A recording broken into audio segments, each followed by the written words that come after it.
C'est CPU, l'émission Carré Petit Utile, et nous sommes donc avec Bruno Coudouin, créateur donc de J'ai compris, qui a tant à nous dire, même si quand même il a quitté le projet, ça on en parlera peut-être tout à l'heure. Qu'as-tu dû reprendre à zéro dans J'ai compris à la demande de ta communauté?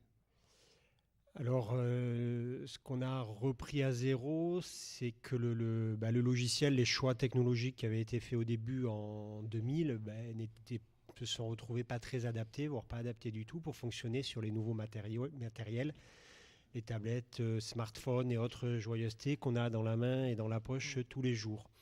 Et donc, il y a 4 ans maintenant, j'ai décidé de reprendre le projet à zéro et de tout réécrire dans une nouvelle technologie, KDE, QML, Qt Quick pour ceux qui connaissent cette technique. Pour ceux qui connaissent un petit peu quand même, GNOME et KDE, c'est deux projets plus ou moins concurrents dans l'open source, donc c'est vraiment un revirement, quoi. Un virement, voilà, Ouais, ouais. complètement, voilà, changer complètement de communauté dans la communauté concurrente, mais avec qui ont beaucoup d'anicroches, mais beaucoup de ressemblances aussi. Donc Dans, ça dans le échange pas fond, mal entre les deux, donc ça va. dans le fond, voilà, dans l'éthique, il y a les mêmes passions. Et donc, cette technologie m'a permis d'amener le projet, de le refaire vivre complètement et de le faire tourner sur toutes les nouvelles les tablettes, iOS, Android, Linux, Windows, macOS, tout ça à partir du même code. Donc, le même code. On ne peut pas se permettre, quand on est une petite communauté de développeurs, il ne faut pas s'imaginer les communautés de développeurs comme étant des milliers de personnes qui n'attendent que de coder les trucs qu'on a envie de faire. Donc ça ne marche pas comme ça. Et donc il faut être malin pour trouver des solutions techniques qui nous permettent d'adresser le plus de solutions possibles et de matériel possible avec le moins d'efforts. Donc c'était un bon choix et aujourd'hui ça tient encore, on est toujours là-dessus. Mm. Euh, quand j'ai quand j'ai compris à commencer à rentrer officiellement dans des écoles. Euh, du- Très très rapidement, à peu Très près, vite. ouais, à peu près. Moi j'ai commencé, alors à côté du projet, on n'en a pas parlé, mais j'ai senti, moi j'avais le sentiment qu'on pouvait aussi en faire une activité un petit peu commerciale. Et donc j'ai voulu expérimenter et combiner les deux aspects, l'aspect logiciel libre et l'aspect commercial. Donc on confond souvent en fait ces aspects logiciels libres en disant c'est logiciels gratuits. En fait non, c'est des logiciels libres qui donnent un certain nombre de libertés, la liberté d'utiliser, d'étudier, de modifier, de redistribuer le logiciel, mais rien n'empêche de le vendre, même si ça complique un petit peu la donne. Et donc à partir de 2003, où le logiciel commençait à être pas mal utilisé, j'ai décidé d'en faire une version Windows. Il tournait que sur Linux. Et je me suis dit, mais pourquoi je m'embêterais à faire une version Windows, puisque moi, j'utilise pas Windows. Donc ce que je vais faire, c'est que je vais faire payer ceux qui sont sur Windows, et sur Linux, ça continuera à être gratuit, puisque c'est ma communauté, c'est eux qui m'aident. Et finalement, ce n'était pas une si mauvaise approche. Ça, très, très bien, ça a été très, très bien perçu. Et ça m'a permis d'avoir aussi pendant tout ce temps un petit revenu d'appoint, je dirais, qui permettait de continuer à se motiver parce que travailler sur un projet un peu tous les Mm. soirs et tous les week-ends j'ai fait ça jusqu'en 2016, donc pendant 16 ans, donc c'est pas mal quoi. Ouais. Donc le fait d'avoir un peu d'argent à côté qui vient de ça, c'est sympa. Mm.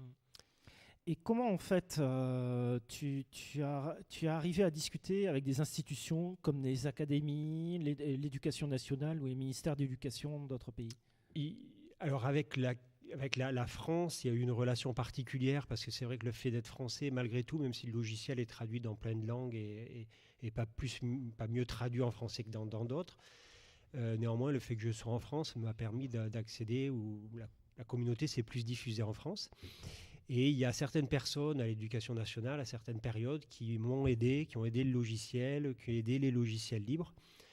Je ne suis pas sûr que ces mouvements existent encore et que j'ai l'impression que ça s'est un petit peu perdu et que le monde un petit peu propriétaire fermé, des éditions Euh, numériques ont repris un petit peu le contrôle de la situation, quoi. mm. Donc néanmoins, pendant quelques temps, effectivement, j'ai réussi à rentrer dans des catalogues de distribution de logiciels et ça a boosté un petit peu les revenus.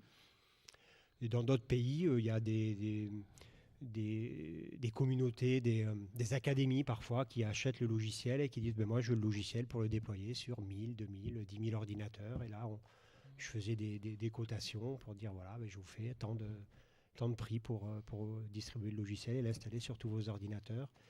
Ça a été utilisé en Indonésie pour des éditions où il y a des endroits où il y avait des associations qui installent les logiciels dans des écoles.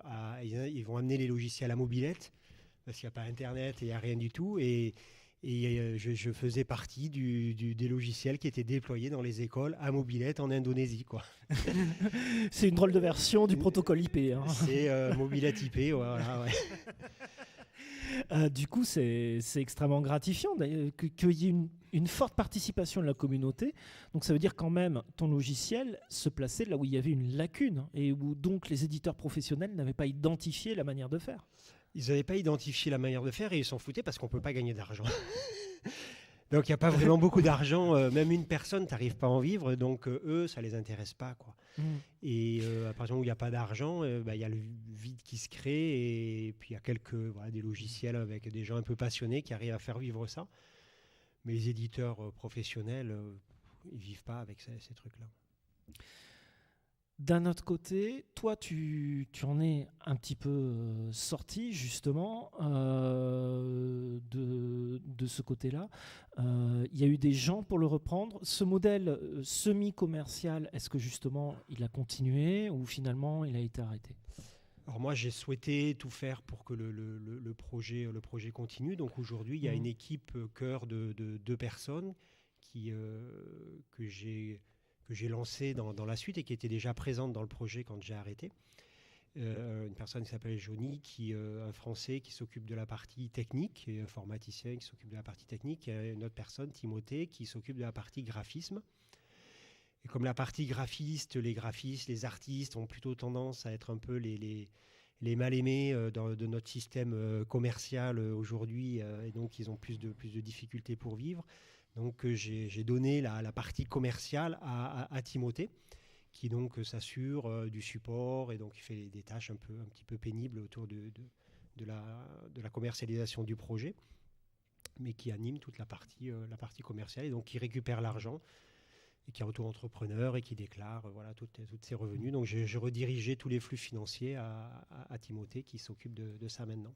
Et actuellement, tu as plus d'utilisateurs en France, en Europe ou dans d'autres parties du monde ? Ça a toujours été plus en France. C'était plus connu en France. Ouais. Mais après, c'est connu. C'était beaucoup. Dans les autres pays, il y avait beaucoup l'Indonésie, le Brésil. Après les États-Unis, Canada, Québec, c'était très, très connu. Un peu partout après dans le monde, ouais. En tout cas, c'était une belle aventure. Est-ce que franchement, tu regrettes ou tu regrettes pas ?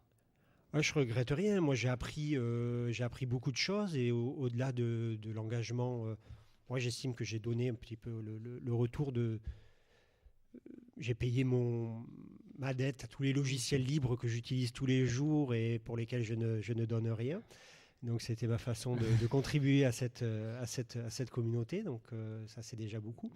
Mais surtout d'un point de vue technique, au point de vue de mon métier, moi je suis informaticien, j'ai appris énormément de choses. C'est des communautés où on est en avance sur les technologies. On utilise des technologies comme Git par exemple, qui était de versionnement de logiciels. Voilà, on a déjà fait une émission là-dessus, justement, on renverra. Qui a été introduit d'abord dans les logiciels libres et qui est rentré après dans les entreprises. Donc il y a énormément de technologies qui ont été développées rapidement parce que dans les logiciels libres, on n'a pas de maintenance, de support, de choses chiantes à faire, là où les entreprises elles freinent de faire en disant ouais mais ça va casser, ça va changer, nanana.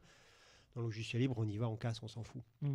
Et est-ce que c'est facile finalement de faire comprendre à l'éducation nationale que oui, c'est un logiciel libre, mais ce serait bien si vous versez un petit peu d'argent ?